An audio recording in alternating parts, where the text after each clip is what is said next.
vous vous êtes déjà demandé si vous étiez vraiment sur le bon chemin vers le ciel? Peut-être pensez-vous que les bonnes actions ou fréquenter l'église sont suffisants, mais que diriez-vous si je vous disais qu'il y a des signes surprenants, bien plus profonds, qui indiquent cette vérité? La réponse peut ne pas être aussi évidente qu'il y paraît. Beaucoup de gens vivent avec des doutes, essayant de comprendre s'ils vivent comme Dieu l'attend. Aujourd'hui, je veux vous montrer 3 signes qui pourraient vous surprendre, mais qui apporteront de la clarté à votre vie spirituelle. Ce n'est pas une question de ce que vous pensez, mais de ce que Dieu révèle. Si vous êtes prêt à comprendre la véritable signification de ces signes, préparez-vous à une transformation qui pourrait changer votre parcours spirituel pour toujours. Il est intéressant de noter comment de grandes figures bibliques ont montré une confiance inébranlable en leur destinée éternelle. David, l'homme selon le cœur de Dieu, a écrit dans le psaume 23h6 que la bonté et la miséricorde l'accompagneraient tous les jours de sa vie, et qu'il habiterait dans la maison du Seigneur pour toujours. Cette certitude n'était pas le fruit de l'arrogance, mais d'une intimité avec Dieu qui lui donnait une vision claire de l'avenir. Sa confiance ne résidait pas dans ce qu'il voyait, mais dans ce qu'il savait. Abraham, le père de la foi, a également vécu avec la conviction que sa destinée finale était entre les mains de Dieu.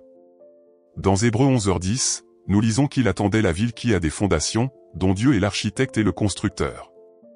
Même sans connaître tous les détails, il savait que sa vie n'était qu'un pèlerinage et que sa véritable maison se trouvait dans les cieux. Cette foi inébranlable est ce qui l'a soutenu dans les moments de difficulté et d'incertitude. Et que dire de Job? Un homme qui a tout perdu, mais qui n'a jamais perdu son espoir en Dieu.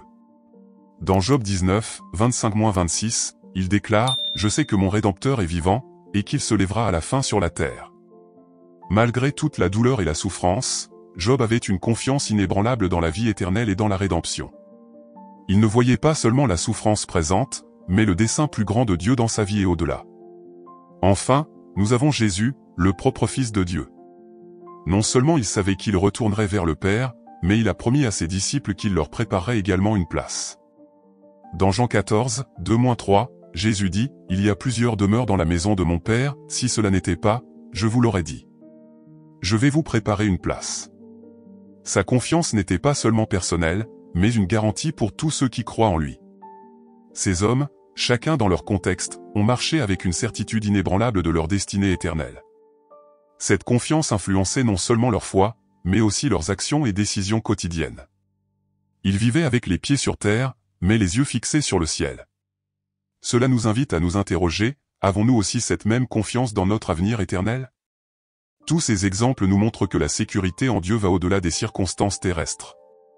Ils nous enseignent que, peu importe ce que nous affrontons ici, il existe une destinée glorieuse préparée pour ceux qui placent leur confiance dans le Seigneur. Cette confiance doit façonner notre manière de vivre et nous préparer à ce qui est à venir. Le premier signe est la permanence en Christ. Lorsque nous parlons de demeurer en Christ, la première chose qui nous vient à l'esprit est la profondeur de la connexion qu'il nous offre. Jean 15 verset 4 nous enseigne que sans cette permanence, nous sommes comme des branches qui ne peuvent porter du fruit par elles-mêmes. Jésus nous rappelle que pour être féconds, nous devons être connectés à lui, nourris par sa grâce. Ce n'est pas une connexion superficielle, mais un lien profond qui façonne nos actions et nos pensées. Tout comme une branche dépend de la vigne, nous avons besoin de Christ pour vivre une vie pleine. Cet appel à demeurer en Christ n'est pas abstrait, mais extrêmement pratique. Lorsque nous demeurons en lui, nous voyons les fruits dans notre vie de manière claire.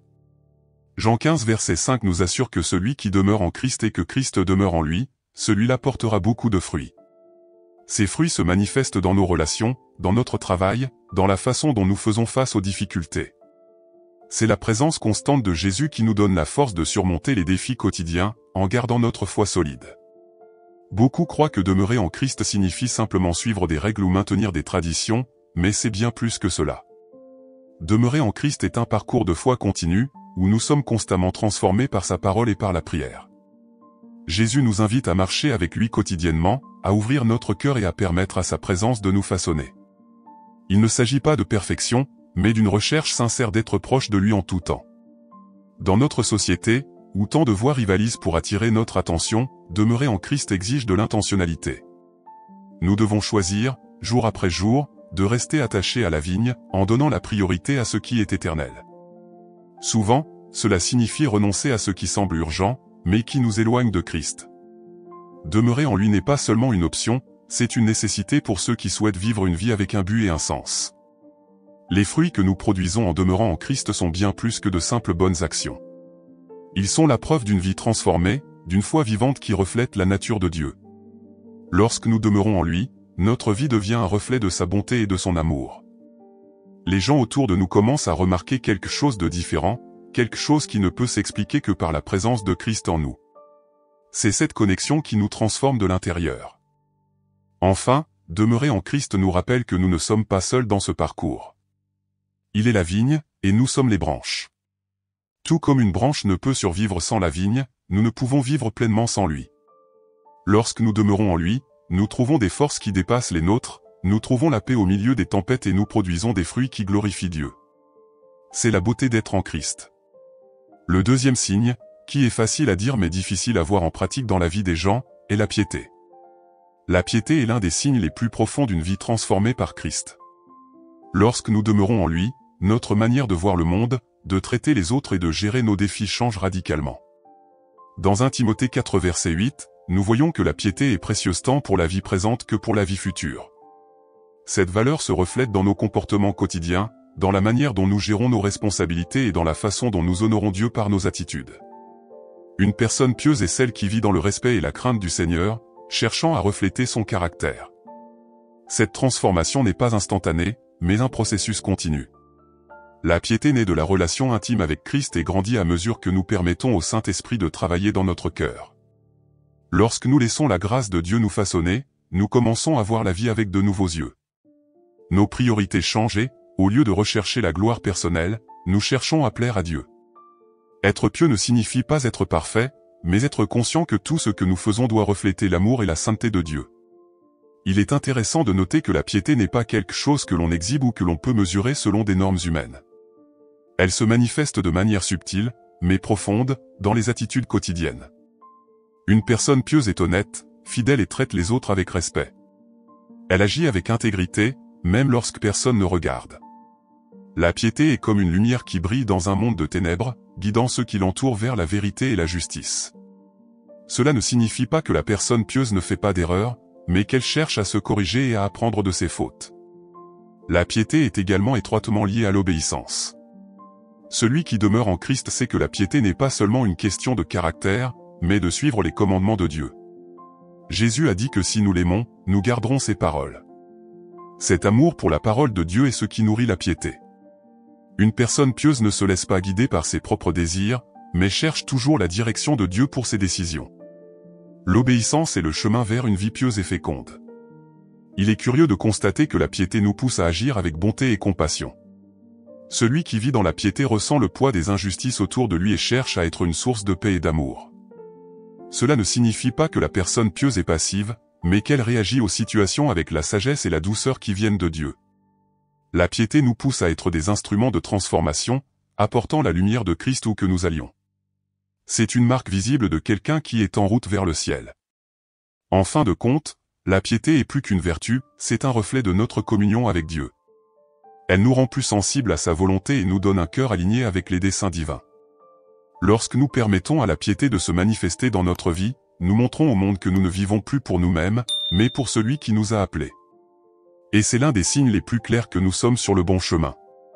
Le troisième signe qui montre que vous êtes en train de devenir un citoyen du ciel est la bonté. La bonté est une preuve infaillible du pouvoir transformateur de Dieu dans la vie d'une personne.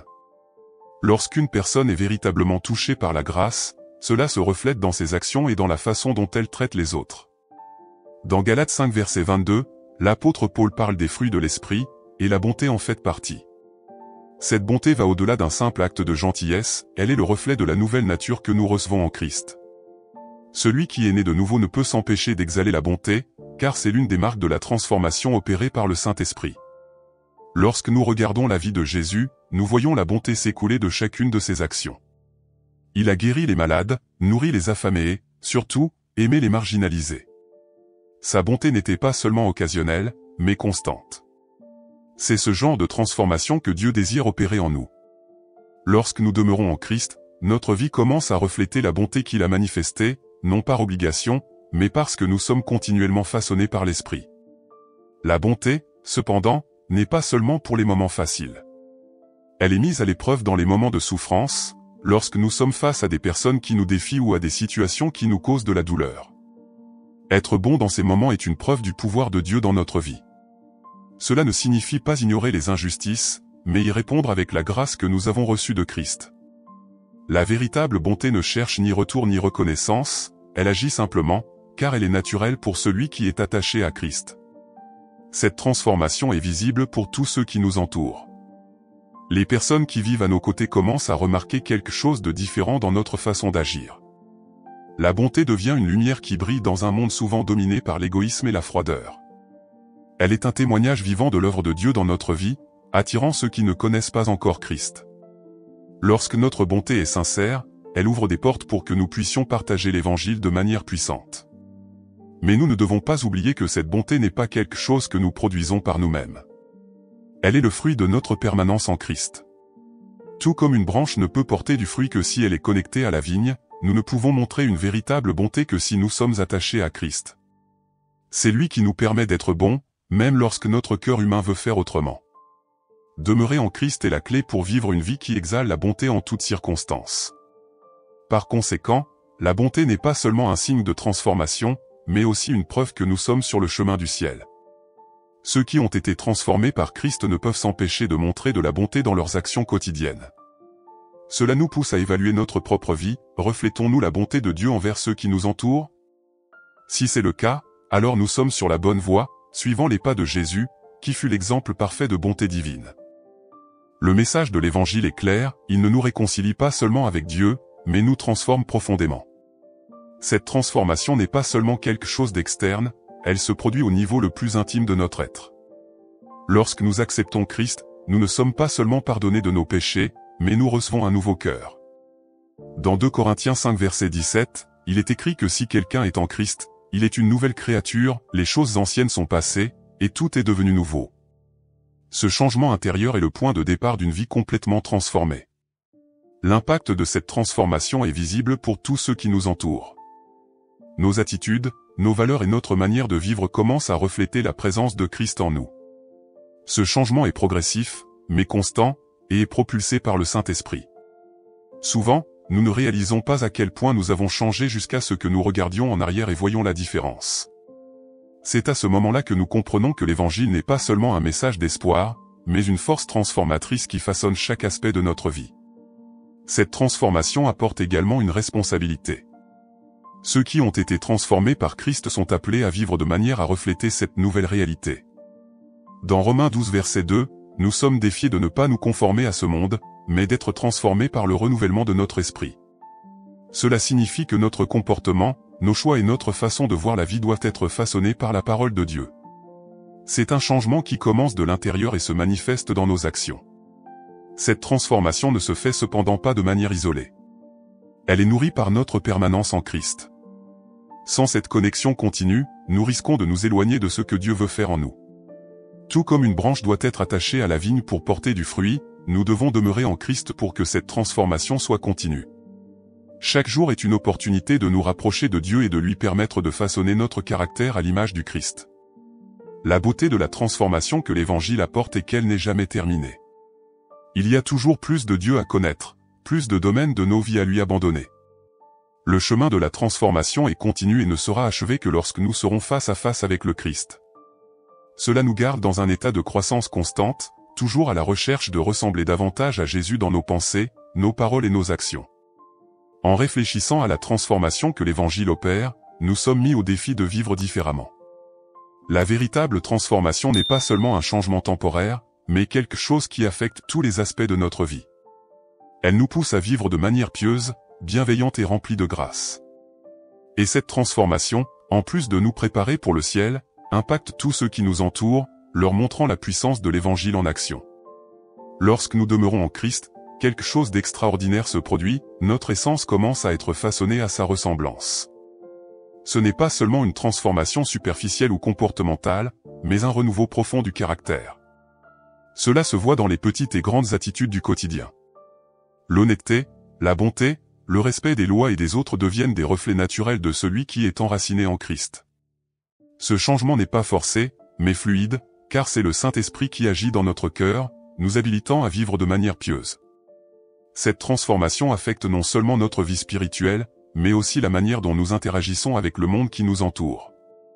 Les décisions que nous prenons, les mots que nous prononçons et même nos pensées commencent à être guidés par cette nouvelle réalité.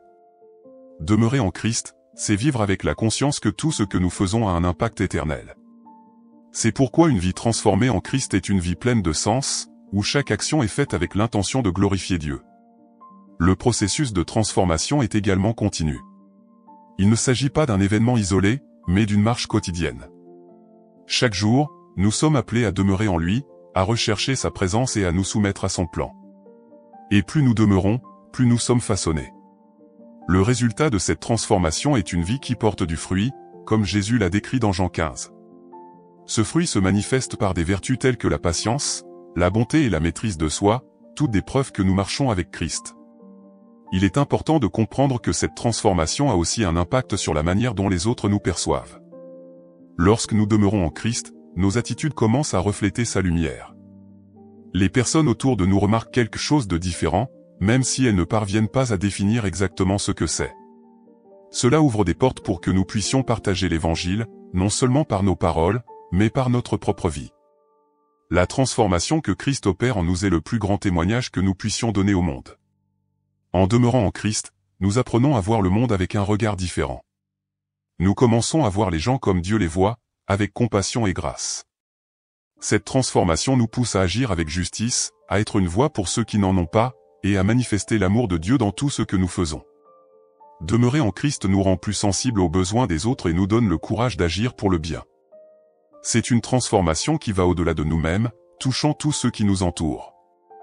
Enfin, demeurer en Christ, c'est vivre une vie de renouveau constant. Chaque jour, nous sommes appelés à lui ressembler davantage, à abandonner ce qui nous éloigne de sa présence et à embrasser tout ce qui nous rapproche de lui. Cette transformation n'est pas une fin en soi, mais un processus qui nous prépare pour l'éternité. Demeurer en Christ est le chemin vers une vie pleine et fructueuse, et cette transformation est le signe le plus clair que nous sommes véritablement en communion avec lui. Avez-vous réussi à identifier ces signes dans votre vie? La véritable transformation commence lorsque nous permettons à Christ de nous guider et que nous modelons nos attitudes selon sa volonté. Il n'y a rien de plus important que de savoir que nous sommes sur le chemin du ciel, et ces signes sont des preuves claires que vous vivez en communion avec Dieu. Alors, je vous invite à réfléchir, comment vivez-vous? Laissez-vous Christ agir dans chaque domaine de votre vie ou y a-t-il encore des résistances? Permettez-vous d'être transformé complètement. Appliquez ce que vous avez appris aujourd'hui et voyez la différence que cela fera dans votre quotidien. Si cette vidéo vous a aidé, n'oubliez pas de liker, de vous abonner à la chaîne et d'activer les notifications pour continuer à suivre ce contenu. Que Dieu vous bénisse et à bientôt.